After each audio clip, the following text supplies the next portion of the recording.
I watched an entire episode of the Joe Rogan Experience podcast, which is very unusual for me. I usually follow what Joe Rogan does, who he's talking to, what topics he's covering, but I have to admit, his podcasts are like 3 hours long, and I very rarely watch an entire podcast. I usually watch the viral clips that go around because that gives me the information to know what he's talking about and what might be trending without investing 3 hours of every day into listening to Joe Rogan.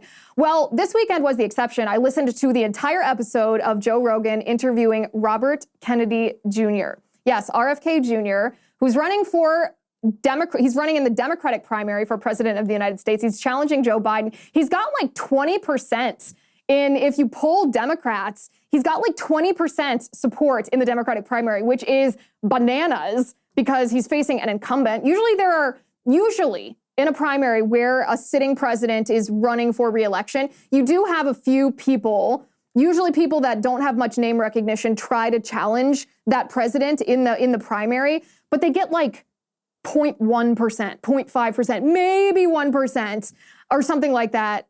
But no, this time it's like a real challenge, 20% of the Democrat vote. So RFK Jr. is obviously famous for being part of the Kennedy family. He is the son of Robert Kennedy Sr., the nephew of former President JFK, and he has made a name for himself as an environmentalist and then as a vaccine safety advocate. That might be what he's known for most at this point. The left and the public health establishment and the big pharma shills like to call RFK Jr. An anti-vaxxer. It's basically their worst insult. RFK Jr. wrote the book, The Real Anthony Fauci, which we talked about on this show probably a year and a half ago. I think I read it in January of 2022 is when I think I read that book in its entirety. Super long, like 900 pages. It took me the entire month to read that book.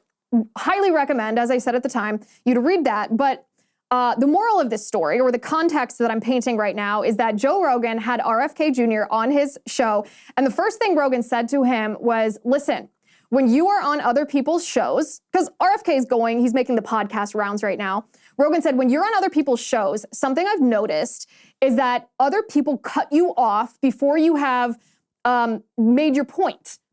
They don't let you finish what you're saying. And Rogan said, I think it's a form of self-censorship. I think that these podcast hosts are so desperate to protect their reputation by association, essentially. They don't want to be associated with a quote-unquote anti-vaxxer, that they don't let you make your point before you've made your point just to try to protect their reputation. So Rogan said, I'm not going to interrupt you once during this podcast. And he did not. He let RFK Jr. speak. And I got to tell you, I highly, highly recommend you go over to Spotify, Rogan's exclusive to Spotify, and listen to that episode. It's so good. So good. He talks about vaccines. He talks about the science behind vaccines. And maybe the most interesting part, Rogan asked him, how did you even get into this particular field? Like, you're not in medicine. You're not a scientist. How did you get into vaccine safety?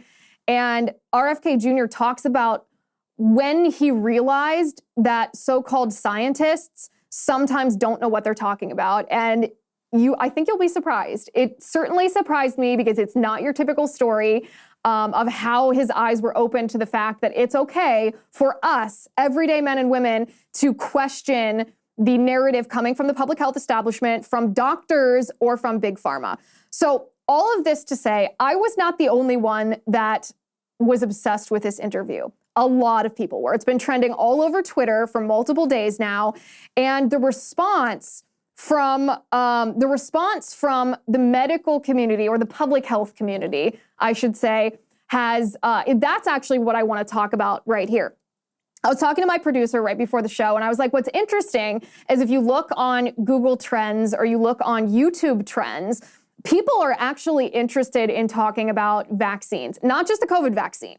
People are interested in talking about all the vaccines, but even though almost everyone is interested in the conversation, and you can see this by how it trends on Google searches and YouTube searches, it often doesn't spill out into the general discussion. It doesn't spill out into a trending topic on a public platform, meaning on Twitter, people aren't tweeting about it the same way. or on television or even on podcasts because people are afraid to talk about it. But even if they're afraid to talk about it, people are very, very interested in it. This is the first time in a long time that I've seen the conversation about childhood vaccines spill outside of like mom communities or natural medicine communities or big pharma accountability communities. There are little niches here and there that talk about childhood vaccines. But thanks to Joe Rogan and thanks to RFK Jr., this spilled out into the general population. And the response from big pharma, from the so-called public health establishment, and from quote unquote scientists and doctors who study vaccinology, the reaction has been extremely telling. So let's journey back just a little bit. About 2 years ago, Joe Rogan. Elon Musk does actually factor into this story in a minute, believe it or not.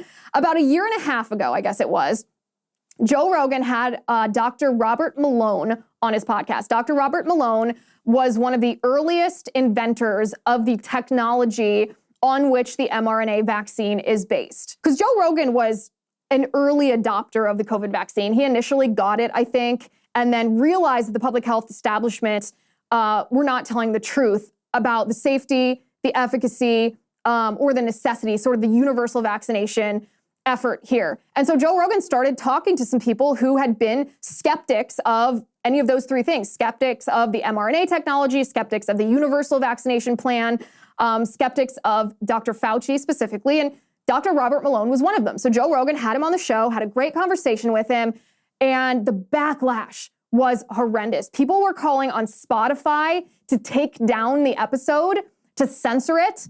Spotify actually started putting quote unquote misinformation warnings on some of Joe Rogan's episodes after this, or any episodes that dealt with vaccine misinformation, because they essentially agreed with Rogan's detractors or Malone's detractors. I don't know the ins and outs of Rogan's contract, but I assume that he has pretty heavy creative control and that they couldn't have taken that down without violating a significant part of his contract. Hi guys, it's Liz Wheeler. Don't forget to watch my show, The Liz Wheeler Show, every night at 7 p.m. on the First TV.